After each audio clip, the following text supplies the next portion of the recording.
24 گھنٹے میں 100 مرتبہ نبی پر درود ہم نہ پڑھیں اور بے باکی کا عالم یہ مذاق میں گالیاں ہم دیں، جھوٹ ہم بولیں، چغلی ہم کریں، گالیاں ہم اڑائیں، آج کوئی بھی ایسا گناہ نہیں ہے جو ہمارے معاشرے میں نہ پایا جاتا ہو۔ تمام گناہ کرنے کے بعد ہماری چاہت، ہماری خواہش ہے کہ ہم دعا کریں اور ہمیں پریشانی سے نجات مل جائے۔ پورے محلے میں یا پوری دہلی میں آپ مجھے شاید ایک گھر ایسا نہیں دکھا سکتے جس گھر میں بیماری اور پریشانی نہ ہو۔ دکھا دیں اگر کوئی خوش قسمت ایسا ہے۔ گھر گھر بیماری، گھر گھر پریشانی۔ ان بیماریوں کا، ان پریشانیوں کا سبب کیا ہے؟ اس کا ریزن کیا ہے؟ کبھی آپ نے سوچنے کی کوشش کی؟ ان پریشانیوں اور بیماریوں کا سبب اور ریزن جو ہے وہ صرف اور صرف ہماری بدعمالیاں ہیں۔ جب سے ہم نے نبی کی سنتوں کو چھوڑا، جب سے ہم مسجدوں کے دروازوں سے دور ہوئے، جب سے ہم نے قرآن کی تلاوت چھوڑی، تبھی سے ہمارے گھروں میں بیماریاں، پریشانیاں، طرح طرح کی بیماریوں نے جنم لے لیا۔ آئیے میں آپ کے اذہان کو اپنی گفتگو کے بالکل قریب لانا چاہتا ہوں۔ ہم نبی کے دروازے سے دور ہوئے، دنیا نے ہمیں آتنکوادی، ٹیررسٹ کہنا شروع کر دیا۔ لوگ دیکھتے ہیں داڑھی ٹوپی والے کو کوئی کہتا ہے آتنکوادی، کوئی کہتا ہے ٹیررسٹ، کوئی کہتا ہے جھوٹا، کوئی کچھ کہتا ہے، کوئی کچھ کہتا ہے۔ آؤ آؤ اپنی زندگی کے اندر انقلاب لاؤ۔ جو جس طرح کا گناہ کر رہا ہے گناہ سے توبہ کرو۔ جو نماز نہیں پڑھتا نماز پنجگانہ باجرات ادا کرو۔ جو چہروں پر داڑھی نہیں رکھتا داڑھی رکھے۔ جو گالیاں دیتا ہے توبہ کرے۔ آؤ آؤ گناہوں سے توبہ کرو، نمازوں کی پابندی کرو، سرکار کے دامن اقدس کو تھامو، بریلی پہنچو، اعلیٰ حضرت کی چوکھٹ کو چومو اور عرض کرو یا رسول اللہ، دہن میں زبان، دہن میں زبان، بدن میں ہے جان، ہم آئے یہاں اٹھے بھی وہاں، زمین و زمان، مکین و مکان، چنین و چرا، بنے تو جہاں، بنے تو جہاں تمہارے لیے، تمہارے لیے۔ ہم سارے بہت بڑھتے ہیں، آج ہمیں سننے سے زیادہ عمل کرنے کی ضرورت ہے۔ بے شک بے شک۔ میں اپنے ٹاپک کی طرف آؤں گا، اس سے پہلے میں آپ کو کہیں پہنچانا چاہتا ہوں۔ حضرت سلمان فارسی رضی اللہ عنہ فرماتے ہیں کہ ایک دن اللہ کے نبی صلی اللہ تعالی علیہ وسلم نے مجھ سے فرمایا شام کو کہ سلمان صبح جلدی اٹھنا، فجر کی نماز پڑھیں گے اور فجر کی نماز پڑھنے کے بعد بہت ضروری کام سے ہمیں صبح کہیں جانا ہے۔ حضرت سلمان فارسی کہتے ہیں میں صبح جلدی اٹھا پڑھی، اس کے بعد میں نے اللہ کا ذکر کیا، فجر کی نماز پڑھی، فجر کی نماز پڑھنے کے بعد میں اور حضرت بلال ہم سرکار کے ساتھ چل دی۔ سبحان اللہ۔ مدینے کی ایک دو گلیاں کراس کی تھی، تھوڑا سا آگے بڑھے تھے، سرکار تیز تیز قدموں سے چل رہے تھے، سامنے دیکھا ایک کمزور ایک بوڑھی عورت کھڑی ہوئی رو رہی ہے۔ اللہ کے محبوب صلی اللہ تعالی علیہ وسلم نے جب اس کمزور عورت کو، اس ضعیف عورت کو روتے ہوئے دیکھا، سرکار نے فرمایا بلال اس عورت کے قریب جاؤ اور اس سے معلوم کرو یہ خاتون کیوں رو رہی ہے۔ بلال نے عرض کیا یا رسول اللہ بڑا ضروری کام ہے، بڑا ارجنٹ کام ہے۔ سرکار اگر اس عورت سے گفتگو کی، اگر اس عورت کے قریب رکے تو ہمارے کام کا کیا ہوگا؟ آپ کل سے فرما رہے ہیں کہ بہت ضروری کام ہے، میرے نبی کے جملوں پر غور کریں۔ سرکار نے فرمایا بلال یہ کمزور عورت ہے، غریب عورت ہے، اس کے پاس پہنچو، اس سے معلوم کرو میرے لیے ایک غریب کی پریشانی دور ہو جائے، اس سے زیادہ ضروری کوئی نہیں۔ حضرت بلال فرماتے ہیں کہ میں اس عورت کے قریب تھا اور میں نے کہا اے عورت تو کیوں رو رہی ہے؟ اس عورت نے کہا بلال غریب ہوں، میری غریبی نے مجھے رلایا۔ حضرت بلال نے جب اتنا سنا تو کہنے لگے تیری غریبی نے تجھے رلایا؟ بتا تو صحیح کیوں رو رہی ہے، کیوں پریشان ہے؟ اس خاتون نے، اس میں ایک یہودیہ کی کنیز ہوں، میری جو مخدومہ ہے، میری جو ملکہ ہے وہ ایک یہودیہ ہے، اس نے مجھے 6 درہم دیے تھے اور یہ تیل کی کنٹری دی تھی، مجھ سے کہا دکان پر جا 6 درہم کا تیل لے کر آ۔ میں دکان پر آئی، 6 درہم کا تیل خریدا، کمزور ہوں، لاغر ہوں، عمر کافی ہو چکی ہے، بلال تیل خرید کر میں دھیرے دھیرے چل رہی تھی، کمر جھک چکی ہے، چلتے چلتے اچانک پتھر سے ٹھوکر لگی، میں زمین پر گر گئی، کنٹری میرے ہاتھ سے چھوٹی، تیل زمین پر گر گیا۔ اور زمین کا یہ خاصہ ہے کہ جب تیل زمین پر گرتا ہے تو زمین اسے چوس لیتی ہے۔ بلال، زمین نے اس تیل کو جذب کر لیا، تیل کو زمین پی گئی۔ اب اگر میں بنا تیل لیے اس یہودیہ کے پاس پہنچی تو وہ مجھے کوڑوں سے مارے گی، اور بلال میں کمزور ہو چکی ہوں، عمر کافی ہو چکی ہے، اب مجھ سے مار برداشت نہیں ہوتی، بلال اب مجھ سے درد برداشت نہیں ہوتا، میں سوچ رہی ہوں اب میں کیا کروں۔ بلال وہاں سے چلے، سرکار کی بارگاہ میں حاضر ہوئے، عرض کرتے ہیں یا رسول اللہ، یہ ایک غریب عورت ہے، کمزور عورت ہے، پریشان حال ہے، ایک یہودیہ کا غلام ہے، اس کی کنیز ہے، سرکار اس یہودیہ نے اسے تیل لینے کے لیے بھیجا تھا، یہ تیل لے کر جب چلی ٹھوکر لگی، تیل زمین پر بکھر گیا، یہ اس لیے رو رہی ہے اگر بلا تیل لیے یہ یہودیہ کے پاس جائے گی تو وہ اسے کوڑوں سے مارے گی۔ اللہ اللہ، میرے آقا نے ارشاد فرمایا سلمان جلدی سے گھر جاؤ، 6 درہم لاؤ اور تیل خریدو، اس خاتون کو تیل خرید کر دے دو۔ یار پیچھے والے بھی بولے نا، آج ہم کسی غریب کو دیکھتے ہیں تو اس کی مدد کرنے کی بجائے اس کا مذاق اڑاتے ہیں، اور اگر ہمارے گھر میں کوئی پریشان ہو تب ہم ان کا مذاق اڑانے لگتے ہیں۔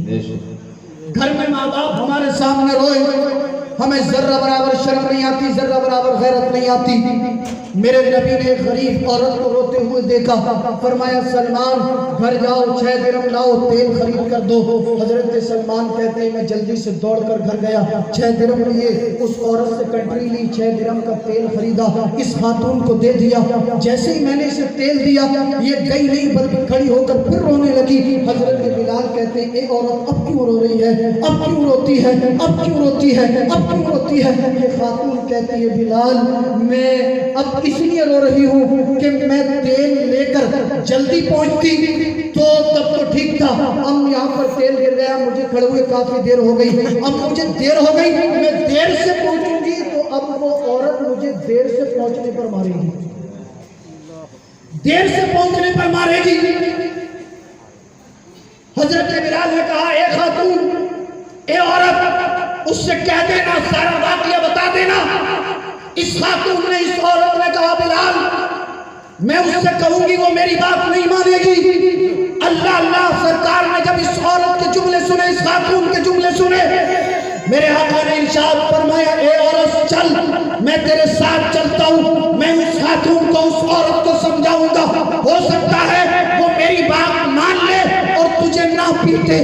یہ عرض کرنے لگی اے نوجوان، وہ بڑی ظالمہ ہے، بڑی جابرہ ہے، اس کے دل پر کسی کی نصیحت اثر نہیں کرتی، وہ مجھے چھوڑے گی نہیں، ضرور مارے گی۔ سرکار نے فرمایا چل کوئی بات نہیں ہے، سمجھا کر دیکھ لیتے ہیں، ہو سکتا مان ہی جائے۔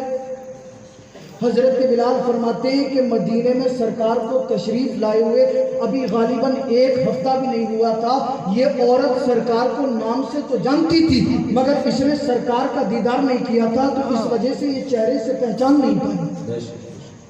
اب سرکار نے فرمایا اے عورت چل، اے خاتون چل، میں تیرے ساتھ چلتا ہوں، میں تیری سفارش کروں گا۔ حضرت بلال ہاتھ جوڑ کر کھڑے ہو گئے، عرض کرتے ہیں یا رسول اللہ فدا کا امی و ابی، آقا میرے ماں باپ آپ پر قربان ہو، سرکار اگر ہم اس عورت کے ساتھ اس یہودیہ کے گھر تک گئے اور ہم نے اس یہودیہ سے جا کر گفتگو کی تو تاخیر ہو جائے گی، دیر ہو جائے گی، سرکار کام بڑا ضروری ہے، بڑا ارجنٹ ہے۔ سرکار نے فرمایا بلال میں نے تو ابھی فرمایا تھا کہ غریب کی پریشانی دور ہو جائے، اس سے زیادہ ضروری میرے لیے کوئی دوسرا کام نہیں ہے۔ سرکار نے فرمایا بلال اس سے کہو یہ خاتون چلے. یہ عورت چلی، حیران ہے، آج سے پہلے اس عورت کو کوئی اتنی عزت نہیں دیتا تھا. یہ خاتون کہتی ہے میں غریب تھی، لوگ میری عزت نہیں کرتے تھے، مجھے جو ہے عزت نہیں دیتے تھے، لیکن آج میں نے مدینے کے اندر ایک ایسا نوجوان دیکھا جو بڑا خوبصورت ہے، بڑا خوب ہے، نورانی چہرہ ہے، زلفیں بکھری ہوئی ہیں، اللہ اللہ، اور اس شان سے چل رہا ہے. یہ کمزور عورت، ضعیفہ عورت آگے چل رہی ہے، سرکار پیچھے چل رہے ہیں. اس کی کمزوری کا، اس کے بڑھاپے کا ادب کر رہے ہیں. یہ عورت چلی، چل کر سرکار اس کے ساتھ چلے، یہودیہ کے مکان پر پہنچے. اللہ اللہ دستک دی، وہ یہودیہ عورت نکل کر واپس آئی.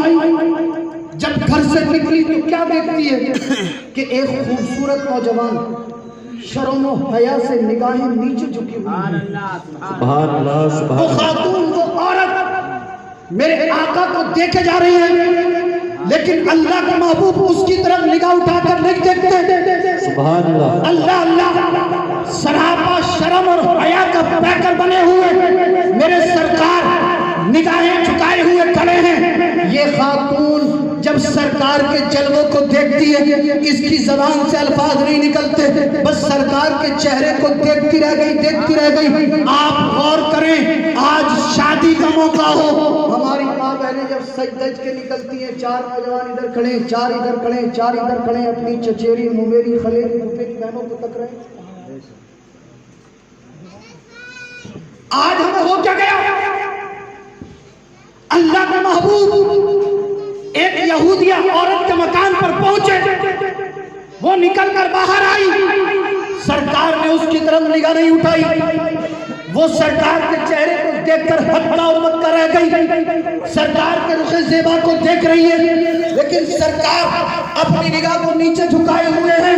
اے نوجوانوں، جلوس کا موقع ہوتا ہم ڈی جے پہ تھرک رہے ہوتے اور نعرے لگا رہے ہوتے ہیں، سرکار کا دامن نہیں چھوڑیں گے. اور جب شادی کا موقع ہو تب ہمیں حضور کی سنت یاد نہیں آتی، تب ہمیں سرکار کے اسوہ حسنہ یاد نہیں آتے، تب ہمیں سرکار کی سیرت یاد نہیں آتی. اللہ اللہ، وہ خاتون خاموش ہے، میرے آقا نے اس کی طرف دیکھا نہیں. ارشاد فرمایا اے خاتون سن، یہ عورت کمزور ہے، تو نے اسے تیل لینے کے لیے بھیجا تھا، تیل لے کر پلٹ رہی تھی، راستے میں ٹھوکر لگی، تیل زمین پر گر گیا. یہ کھڑی ہوئی رو رہی تھی، میں نے دیکھا، میں نے گھر سے 6 درہم منگائے، اسے تیل لا کر دیا. اس چکر میں اسے آنے میں دیر ہو گئی، تاخیر ہو گئی، لہذا تو اس ضعیفہ پر ظلم نہ کرنا، اسے پیٹنا نہ، اس پر کوڑنا برسانا. اللہ اللہ، یہ ضعیفہ کہتی ہے آج سے پہلے اس خاتون نے کسی کی نصیحت پر عمل نہیں کیا تھا، لیکن آج جب رب کے محبوب نے ارشاد فرمایا اس پر ظلم نہ کرنا، یہ عرض کرتی ہے آپ کہتے ہیں تو میں اس پر ظلم نہیں کروں گی. سبحان اللہ سبحان اللہ. نعرہ تکبیر، نعرہ رسالت، مسلک اعلی حضرت علماء اہل سنت، جشن میلاد النبی، سرکار کی آمد، آقا کی آمد، سید رضوان میاں صاحب قبلہ.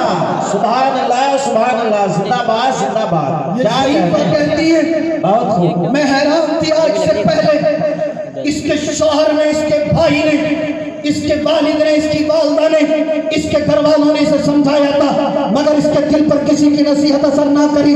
جیسے ہی اس نوجوان نے جملے ارشاد فرمائے، اس کی زبان سے کچھ نہ نکلا، یہ خاموش رہ گئی اور عرض کرتی ہے جیسے ہی آپ فرماتے ہیں ویسے ہی میں کروں گی. میں اس عورت کو پیٹوں گی نہیں، ماروں گی نہیں، کوڑے نہیں لگاؤں گی، جیسا آپ حکم دیتے میں ویسے ہی کروں گی. اللہ اللہ، میرے آقا نے ارشاد فرمایا بلال چلو، سلمان چلو، ہمارا کام ہو چکا ہے، اب ہم جس کام سے نکلے تھے اپنے کام کو انجام دیتے ہیں. حضرت بلال فرماتے ہیں ہم چند قدم آگے بڑھے تھے، پیچھے سے یہ ضعیفہ اور یہودی عورت دوڑی ہوئی آئی اور کہتی ہے نوجوان ٹھہر جا ٹھہر جا ٹھہر جا، اے نوجوان ٹھہر جا، ذرا اپنی پہچان تو بتاتا جا، ذرا یہ تو بتاتا جا تو کون ہے. حضرت بلال نے جب اتنا سنا، بلال نے فرمایا فرمایا آپ نے انہیں پہچانا نہیں؟ ان دونوں عورتوں نے کہا تھا ہم نے نہیں پہچانا۔ بلال کہتے ہیں اے خاتون سن، یہ کوئی اور نہیں ہے، یہ وہ اللہ کے محبوب ہیں جن کے صدقے میں اللہ نے کائنات کی تخلیق فرمائی۔ بات ہے، زندہ باد، زندہ باد، سبحان اللہ، سبحان اللہ، بات ہو۔ اس ضعیفہ نے اور یہودیہ عورت نے اتنا سنا، آنکھوں سے آنسو بہنے لگے، آنکھوں سے اشک روا ہو گئے، دونوں کی آنکھوں سے آنسو ٹپ ٹپ گرنے لگے۔ چند منٹ کے بعد یہ یہودیہ عورت عرض کرتی ہے اے اللہ کے رسول صلی اللہ تعالی علیہ وسلم، آپ نے کرم فرمایا، آپ میرے دروازے پر آئے۔ اے سرکار، جب آپ نے کرم فرما دیا، میرے دروازے پر آ ہی گئے ہیں تو اتنا اور کرم فرمائیے، جلدی سے کلمہ پڑھا کر داخل اسلام فرما لیجیے۔ نعرہ تکبیر، نعرہ رسالت، مسلک اعلی حضرت علماء اہل سنت، جشن عید میلاد النبی سید رضوان میاں صاحب قبلہ کیا کہتے ہیں؟ اعلیٰ حضرت بریلی سے پکار اٹھے، یا رسول اللہ، کر کے تمہارے گناہ مانگے تمہاری پناہ، کر کے تمہارے گناہ مانگے تمہاری پناہ، تم کہو دامن میں آ تم پہ کروڑوں درود، تم کہو دامن میں آ تم پہ کروڑوں درود، کام وہ لے لیجئے تم کو جو راضی کرے، کام وہ لے لیجئے تم کو جو راضی کرے، بھیت ہو نام رضا تم پہ کروڑوں درود، بھیت ہو نام رضا تم پہ کروڑوں درود۔ حضرات، آج ہم بھی اگر نبی کی سنتوں پہ عمل کریں اور نبی کے اسوہ حسنہ پر عمل پیرا ہو کر زندگی گزاریں تو انشاءاللہ اغیار بھی ہمیں دیکھ کر یہ کہنے پر مجبور ہو جائیں گے، ارے دہلی کے مصطفیٰ آباد میں رہنے والے نبی کے غلام اتنے اچھے ہیں تو پھر مدینے والے مصطفیٰ کتنے اچھے ہیں۔ اے شخص، سبحان اللہ، سبحان اللہ، بہت خوب۔ مگر آج نہ نماز ہمارے پاس ہے، نہ درود ہمارے پاس ہے، نہ نبی کی سنتوں پہ عمل ہمارے پاس ہے۔ ابھی بھی وقت نہیں نکلا میرے بھائی، ابھی بھی وقت ہے، اپنی زندگی کے اندر انقلاب لائیے۔ ایک صحابی میرے نبی کی بارگاہ میں حاضر ہوئے، عرض کرتے ہیں یا رسول اللہ، جب میں حالت کفر میں تھا، جہالت کا دورہ تھا، یا رسول اللہ میں نے ایک ایسا گناہ کیا، جب میں اس گناہ کو یاد کرتا ہوں میری روح کانپ جاتی ہے، کلیجہ منہ کو آ جاتا ہے۔ یا رسول اللہ، اب میں نے اسلام قبول کر لیا، کلمہ پڑھ لیا، آقا میں اللہ اور آپ اللہ اور اس کے رسول صلی اللہ علیہ وسلم پر ایمان لے آیا، کیا سرکار اب اللہ میرے گناہوں کو معاف فرما دے گا؟ بے شک۔